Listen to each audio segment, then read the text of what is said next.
มีชะตากรรมแบบข้าพเจ้าที่พ่อแม่ทุกข์ยากข้าพเจ้ามาอยู่เวียงจันทร์ปี97ข้าพเจ้าบ่มีพี่น้องต้องดิ้นรนเองต้องเป็นกรรมกร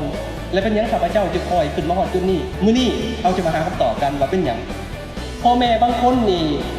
ลูกคนนั้นเกิดขึ้นมาเนี่ยตั้งความหวังไว้แล้วลูกต้องเป็นนั่นลูกต้องเป็นนี่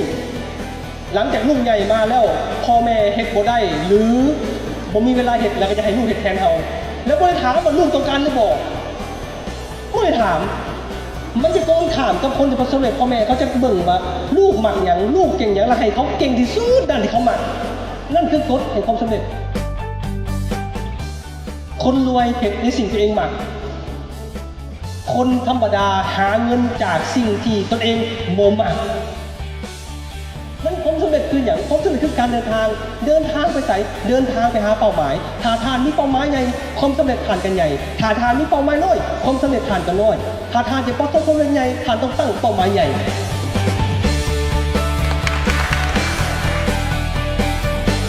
ไม่สุดตั้งเป้าหมายสูงเดี๋ยวตกมามันจะเจ็บเขาจะใช้ชีวิตอย่างไรในทุกๆวันให้มีความสุขและก็ให้ประสบความสำเร็จในทุกเมื่อคนเฮาเกิดมาเพื่อใช้หนี้สังคมอยากให้อาจารย์อธิบายว่ามันใช้หนี้คนใดเนาะเฮ็ดอย่างใดเพื่อสังคม